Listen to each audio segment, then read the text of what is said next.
आप देख रहे हैं न्यूज नाउ 24/7 ताज़ा खबरों के लिए हमारे साथ बने रहें। प्रधानमंत्री जी आए और खुलकर आपके सामने कह रहे हैं, हिंदुस्तान का प्रधानमंत्री कह रहा है कि मैं चोरी कर कर, पैसा देकर, भ्रष्टाचार करके हिमाचल प्रदेश की सरकार को गिराने की कोशिश करूंगा। खुलकर कह रहा है। गोवा की सरकार चोरी की, अरुणाचल की सरकार चोरी की, मध्य प्रदेश की सरकार चोरी की, पैसा देकर, करोड़ों रुपए देकर। नरेंद्र मोदी जी, आप हिमाचल प्रदेश की सरकार नहीं चोरी कर पाओगे, क्योंकि हिमाचल प्रदेश की सरकार, हमारे हिमाचल प्रदेश की जनता आपको समझ गई है, आपको पहचान गई है। सारे के सारे भ्रष्ट लोग बीजेपी चले गए। सारा देश जानता है कि नरेंद्र मोदी भ्रष्टाचार के सेंटर है, एपी सेंटर है।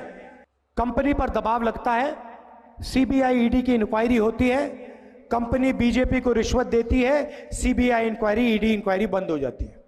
यह है इलेक्टोरल बॉन्ड स्कीम। हफ्तेबाजी है, एक्सटॉर्शन है। दुनिया का सबसे बड़ा एक्सटॉर्शन स्कीम नरेंद्र मोदी जी ने लागू किया हिंदुस्तान। कांग्रेस नेता राहुल गांधी ने प्रधानमंत्री नरेंद्र मोदी पर भ्रष्टाचार का केंद्र होने का आरोप लगाया और दावा किया कि सभी भ्रष्ट नेता भारतीय जनता पार्टी में शामिल हो गए हैं। हिमाचल प्रदेश के ऊना में एक रैली को संबोधित करते हुए कांग्रेस नेता ने मंडी में पीएम मोदी के शुक्रवार के भाषण का जिक्र किया, जहां उन्होंने दावा किया था कि राज्य की कांग्रेस सरकार टिक नहीं पाएगी और आरोप लगाया कि पीएम मोदी ने अपनी रैलियों के दौरान खुले तौर पर घोषणा की कि वो पैसे के इस्तेमाल से हिमाचल प्रदेश सरकार को गिरा देंगे। प्रधानमंत्री नरेंद्र मोदी भ्रष्टाचार के केंद्र हैं। देश के सभी भ्रष्ट नेता उनकी पार्टी में शामिल हो गए हैं।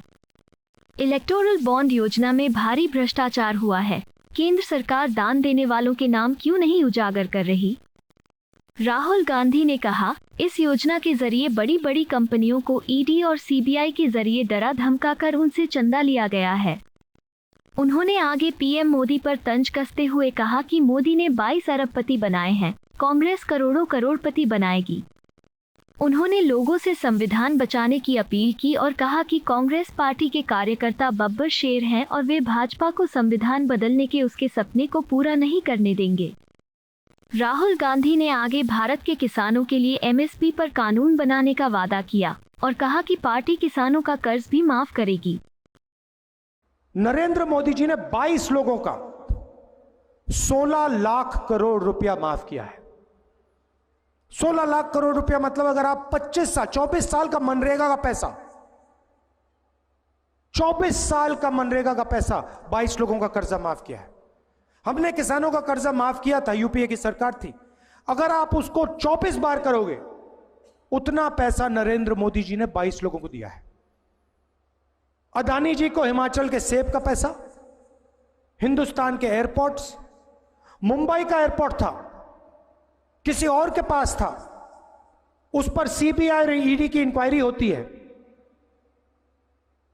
एयरपोर्ट वो अदानी को दे देता है। अदानी को देने के बाद सीबीआई इंक्वायरी, ईडी इंक्वायरी सब बंद हो जाती है। पोर्ट्स दे दिए, एयरपोर्ट्स दे दिए, सोलर पावर, विंड पावर, बिजली, सारा का सारा इन लोगों को दे दिया है। कोई युवा आज छोटा सा भी बिजनेस चालू करना चाहता है, फूड प्रोसेसिंग का बिजनेस, सोलर पावर का बिजनेस, छोटा बिजनेस, उसको बैंक 1 रुपया नहीं देगा। वो लाखों करोड़ रुपए मिलते हैं उनको, और वो करते क्या हैं? चाइना का माल हिंदुस्तान में बेचते हैं। हमारे जो यहां पे स्मॉल और मीडियम बिजनेसेस हैं, जो रोजगार दिलाते हैं, उनको बंद करते हैं, उनको खत्म करते हैं। और यही काम नरेंद्र मोदी ने पिछले 10 साल में किया है। आप मुझे बता दो, 700 किसानों को शहीद किया। आप मुझे बताओ, नरेंद्र मोदी जी ने हिमाचल के किसान, बाकी प्रदेशों के किसान के लिए कौन सी चीज की है? मुझे बताओ। एक काम नहीं किया। जब वो बाहर आए, काले कानून लाए, 3 काले कानून लाए अदानी और अंबानी वाले। जब किसान बाहर आते हैं वो कहते हैं ये आतंकवादी हैं। 700 किसान शहीद हुए, उनको शहीद का दर्जा नहीं दिया। पार्लियामेंट में मुझे उसके बारे में बोलने नहीं दिया। युवाओं को 2 करोड़ रोजगार का वायदा किया था, कुछ नहीं मिला। और आजकल नया फैशन चला है, इंटरव्यू में नरेंद्र मोदी ने कहा कि मैं बायोलॉजिकल नहीं हूं। हिंदुस्तान के सारे लोग बायोलॉजिकल हैं, मतलब नरेंद्र मोदी अकेले हैं जो बायोलॉजिकल नहीं है। कहते हैं कि जो होता है मुझे मालूम नहीं कैसे होता है, परमात्मा कराते हैं, मैं परमात्मा का काम करने के लिए धरती पे आया हूं। अभी पता है क्या है, चुनाव के बाद जब अदानी जी वाली इंक्वायरी होगी तो नरेंद्र मोदी जी कहेंगे भैया एयरपोर्ट मैंने नहीं दिया, परमात्मा ने कहा था मैंने कर दिया। ये बहाना है। और मीडिया वाले, नरेंद्र मोदी कहते हैं परमात्मा मुझे ऑर्डर देता है, ये कहते हैं वाह वाह वाह वाह वाह क्या बात करी।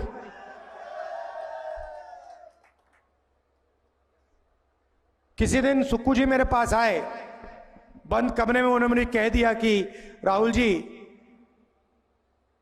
परमात्मा ने मुझे यहां भेजा है। मैं उनसे कहूंगा सुक्कू जी ये सब ठीक है, बाहर मत कह देना, आप मुश्किल हो जाएगी। मगर वो खुल के बोल रहे हैं सबको। मैं सोच रहा हूं कि परमाणु बम हाथ में उनके, मैं पूछना चाहता हूं भैया ये जो आपको होता है, ये जो दौरा पड़ता है, ये शाम को पड़ता है सुबह पड़ता है? ये आपको कब कब लगता है कि भैया परमात्मा ने आपको मैसेज दिया है, उनसे आप बात करते हैं? 8 बजे शाम को करते हैं, रात को करते हैं, सुबह करते हैं, हर रोज होता है? कब होता है? सही बात है ना? अगर कोई आपके पास आए और आपसे कहे भैया मेरा डायरेक्ट कनेक्शन है परमात्मा के साथ, तो आप क्या कहोगे उसको? क्या कहोगे उसको? कोविड आता है, नरेंद्र मोदी जी कहते हैं भाइयों और बहनों थाली बजाओ, मीडिया कहते हैं वाह वाह वाह वाह वाह कमाल की बात की। उसके बाद कहते हैं भाइयों और बहनों लाइट जलाओ, मोबाइल फोन की लाइट जलाओ। गंगा में लाशों का ढेर, वेंटिलेटर नहीं, ऑक्सीजन नहीं, देश का प्रधानमंत्री खुलकर कह रहा है कि थाली बजाओ, मोबाइल फोन जलाओ। उनका काम क्या है? उनका काम ऑक्सीजन देने का है, उनका काम हॉस्पिटल चलाने का है, उनका काम वेंटिलेटर चालू कराने का है। वो सब छोड़ दिया, कहते भैया थाली बजाओ। और यही राजनीति इन्होंने पिछले 10 साल में की है। काम सिर्फ अदानी अंबानी का किया है। मजदूरों के लिए क्या किया बताओ? गैस सिलेंडर की बात होती थी, कहते थे 400 रुपए का गैस सिलेंडर हो गया है। आज कितने का है?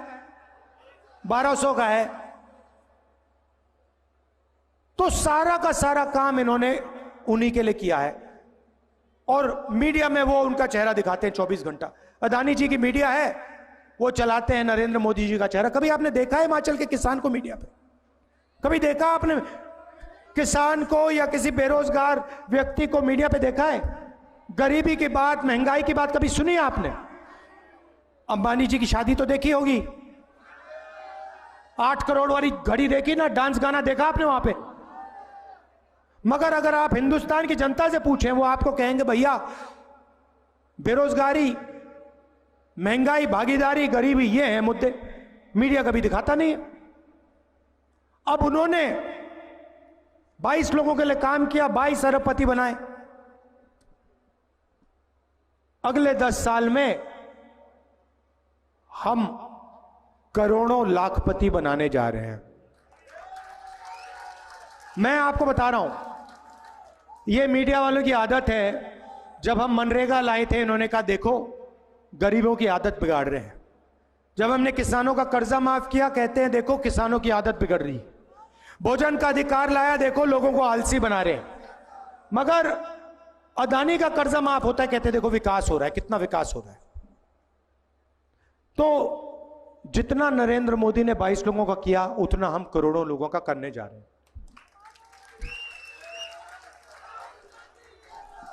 यहां पे महिलाएं आई हैं। हिंदुस्तान के सारे गरीब परिवारों की लिस्ट बनेगी। उसमें हर प्रदेश के गरीब लोगों की लिस्ट होगी। किसान, मजदूर, छोटे व्यापारी, इस लिस्ट में सारे के सारों के परिवार होंगे। हर परिवार में से एक महिला का नाम चुना जाएगा। करोड़ों महिलाएं होंगी और उनके बैंक अकाउंट में हर महीने ठकाठक 8,500 रुपए डालेंगे। 8,500 रुपए महीने के, साल के 1 लाख रुपए करोड़ों महिलाओं के बैंक में डालेंगे। और वो तब तक चलेगा जब तक वो परिवार गरीबी रेखा से ऊपर नहीं आएंगे। ये रुकने वाला नहीं है, ये रुकने वाला नहीं है। अगर मीडिया वाले कहेंगे कि गरीबों की आदत बिगाड़ रहे हैं, अगर ये ज्यादा कहेंगे हम उसको डबल कर देंगे। वही काम हम किसानों के लिए करने जा रहे हैं। किसानों का हम कर्जा माफ करेंगे और गारंटी कानूनी मिनिमम सपोर्ट प्राइस हिंदुस्तान के किसानों को हम देने जा रहे हैं। मजदूरों को आज 250 रुपए मिलता है, मनरेगा में हम 400 रुपए देंगे। आशा और आंगनवाड़ी की महिलाओं को जितना भी आज पैसा मिलता है उसको हम दुगना कर देंगे। और जो हमारे युवा हैं, नरेंद्र मोदी जी ने आपको बेरोजगार किया। कैसे किया मैं आपको समझाता हूं। अदानी अंबानी की मदद की, छोटे व्यापारियों को खत्म किया, नोटबंदी, गलत जीएसटी लागू की, और जो लोग देश को रोजगार देते हैं, स्मॉल और मीडियम बिजनेस वाले, छोटे व्यापारी, दुकानदार, उन सबको नरेंद्र मोदी ने दबा के कुचला। अब हम ये सब बदलने जा रहे हैं। युवाओं को सबसे पहले हमने पता लगाया है। मैं 2 करोड़ की बात नहीं करूंगा क्योंकि 2 करोड़ झूठ होगा। मैं आपको सच्चाई बोलने आया हूं। 30 लाख सरकारी रोजगार हैं, खाली पड़े हैं, वो हम आपके हवाले कर देंगे। दूसरी बात, जैसे हमने मनरेगा में मजदूरों को रोजगार का अधिकार दिया था, वैसा ही अधिकार, रोजगार का अधिकार हम हिंदुस्तान के ग्रेजुएट्स को, डिप्लोमा होल्डर्स को, कॉलेज और यूनिवर्सिटी के ग्रेजुएट्स को देने जा रहे हैं। मगर ये रोजगार मजदूरी का नहीं होगा, ये अधिकार जॉब का अधिकार होगा, पहली नौकरी का अधिकार होगा। हम कैसे करेंगे? अदानी जी के बेटे, अंबानी के बेटे जब ग्रेजुएट करते हैं उनको 1 साल की अप्रेंटिसशिप मिलती है।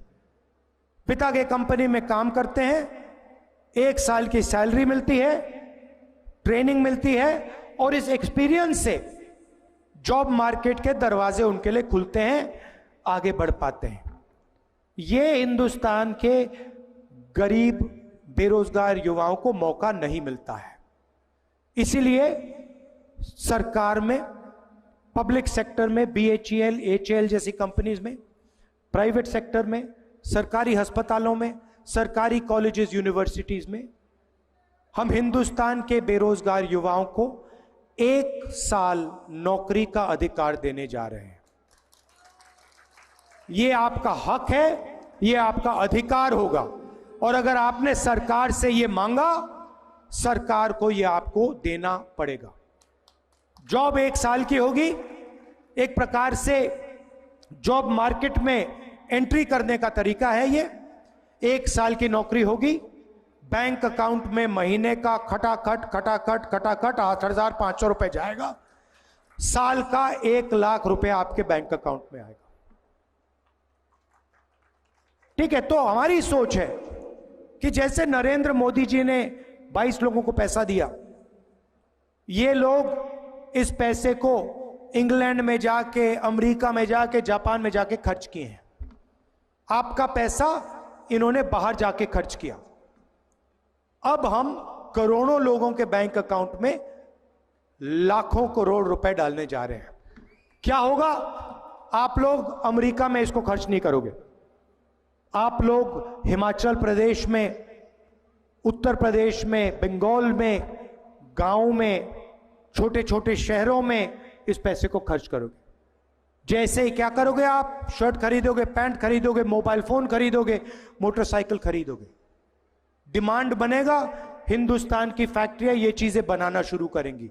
जैसे ही हिंदुस्तान की फैक्ट्रियां फिर से चालू हो जाएंगी, हिमाचल प्रदेश के बेरोजगार युवाओं को उन्हीं फैक्ट्रियों में रोजगार मिलेगा। हम चेन बना रहे हैं। जैसे मोटरसाइकिल में पेट्रोल डाला जाता है और फिर चाबी घुमाई जाती है, वैसे ही हम आपके बैंक अकाउंट में पैसा डाल रहे हैं। वो पेट्रोल है, जैसे ही वो आपके बैंक अकाउंट में जाएगा, आप उस पैसे को खर्च करोगे, हिंदुस्तान की अर्थव्यवस्था चालू हो जाएगी, स्टार्ट हो जाएगी, फैक्ट्रियां खुल जाएंगी, रोजगार शुरू हो जाएगा। रोजगार इसलिए खत्म हुआ है क्योंकि नरेंद्र मोदी जी ने आपके जेब में से पैसा खींच लिया है। नोटबंदी, जीएसटी, ये सब आपके जेब से पैसे छीनने के तरीके हैं। हम आपके बैंक अकाउंट में, जेब में लाखों करोड़ रुपए डालने जा रहे हैं हिंदुस्तान की अर्थव्यवस्था को जंप स्टार्ट करने। अब 2 और चीजें हैं युवाओं के लिए, और शायद हिमाचल प्रदेश के युवाओं के लिए। देखिए, हिमाचल प्रदेश के युवा सेना में जाते हैं, बॉर्डर पे खड़े होते हैं, जिंदगी दे देते हैं, जान देने के लिए तैयार होते हैं। पहले क्या होता था? अगर कोई शहीद होता था तो एक ही कैटेगरी का शहीद होता था। शहीद का दर्जा मिलता था, फैमिली की प्रोटेक्शन होती थी, फैमिली को, परिवार को पेंशन मिलती थी। नरेंद्र मोदी जी ने शहीद के 2 कैटेगरियां बना दी है। एक कैटेगरी नॉर्मल जवान और ऑफिसर, जिसको शहीद का दर्जा मिलेगा, पेंशन मिलेगी, कैंटीन मिलेगी, सारी की सारी प्रोटेक्शन मिलेगी, रिस्पेक्ट मिलेगी, इज्जत मिलेगी। और दूसरा शहीद, जिसको नरेंद्र मोदी अग्निवीर कहते हैं, उसे ना ट्रेनिंग मिलेगी, ना पेंशन मिलेगी, उसको उठाकर 3 साल बाद, 4 साल बाद आर्मी के बाहर फेंक दिया जाएगा। अमित शाह आए, कहते हैं कि अग्निवीरों को पैरामिलिट्रीज में, पुलिस में नौकरी मिलेगी। सवाल ये नहीं है, सवाल ये है कि अगर हिंदुस्तान का एक युवा देश के लिए शहीद होने के लिए तैयार है, तो उसको वही रिस्पेक्ट मिलनी चाहिए जो दूसरे युवाओं को मिलती है। हमें 2 तरीके के शहीद नहीं चाहिए, हमें 2 तरीके के जवान नहीं चाहिए। ये इनको 6 महीने की ट्रेनिंग देंगे और फिर चाइना की सेना के सामने इनको खड़ा कर देंगे। चाइना की सेना को 5 साल की ट्रेनिंग मिलेगी, हमारे जवानों को 6 महीने की ट्रेनिंग मिलेगी। नतीजा आपको मालूम है क्या होने जा रहा है। तो मैं आपको यह कहना चाहता हूं कि इंडिया की सरकार आएगी, इंडिया गठबंधन की सरकार आएगी, और हमारा पहला काम, महालक्ष्मी योजना से पहले, पहली नौकरी पक्की से पहले, किसान कर्जा माफी से पहले, पहला काम होगा कि हम अग्निवीर योजना को फाड़ कर कूड़ेदान में फेंक देंगे। ये स्कीम जो है, हमने पता लगाया है, ये स्कीम आर्मी की स्कीम नहीं है। आर्मी इस स्कीम को नहीं चाहती। इस स्कीम को प्रधानमंत्री ने और पीएमओ ने बनाया है। आर्मी नहीं चाहती है 2 तरीके के शहीद, आर्मी चाहती है कि सिर्फ 1 तरीके के जवान हो, सबको इज्जत मिले, सबको पेंशन मिले, सबकी रक्षा हो। इसीलिए अग्निवीर योजना को चुनाव के एकदम बाद आप भूल जा सकते हो, इसकी कोई जगह नहीं रहेगी, इसको हम हटा देंगे। ये मैं आपको मैसेज देना चाहता था। लड़ाई भाइयों और बहनों इसकी है, कॉन्स्टिट्यूशन की है, संविधान की है।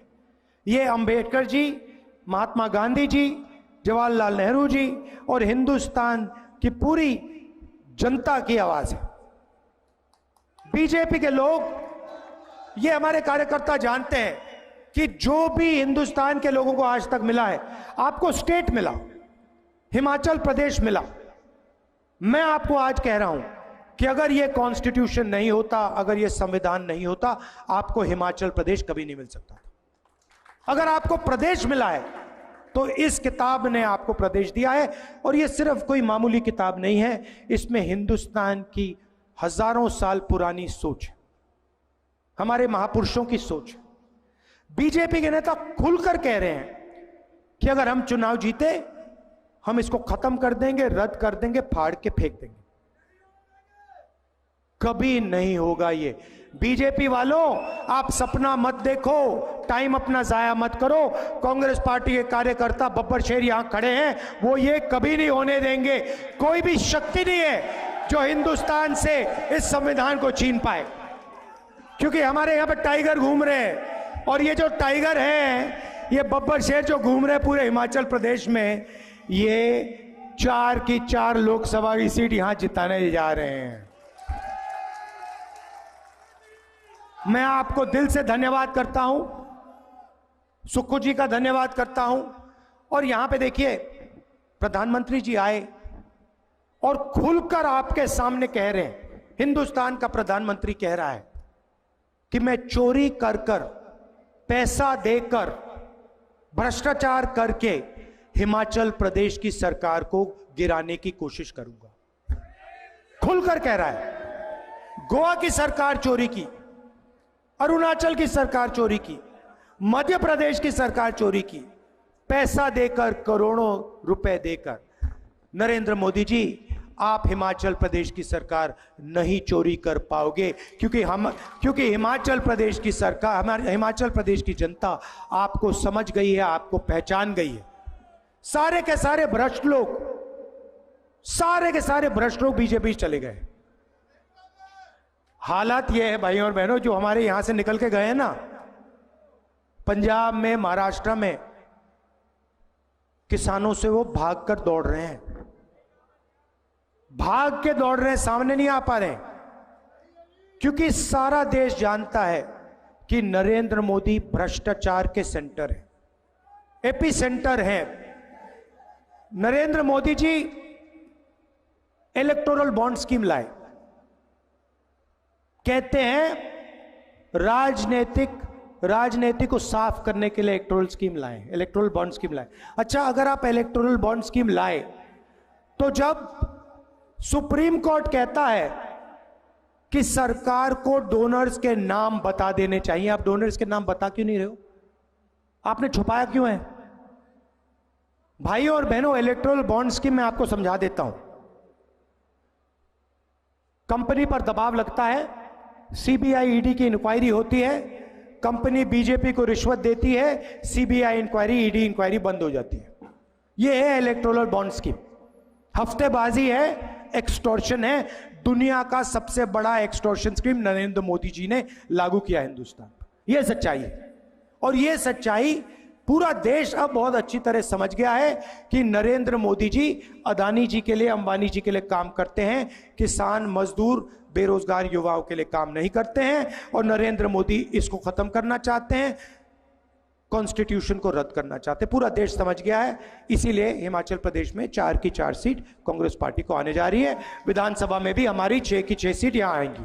आप सबका दिल से धन्यवाद करता हूं, इतनी गर्मी में आप आए, बहुत बहुत धन्यवाद। जय हिंद, जय हिमाचल। आपको यह वीडियो पसंद आया हो तो इसे लाइक करें, हमारे चैनल को सब्सक्राइब करें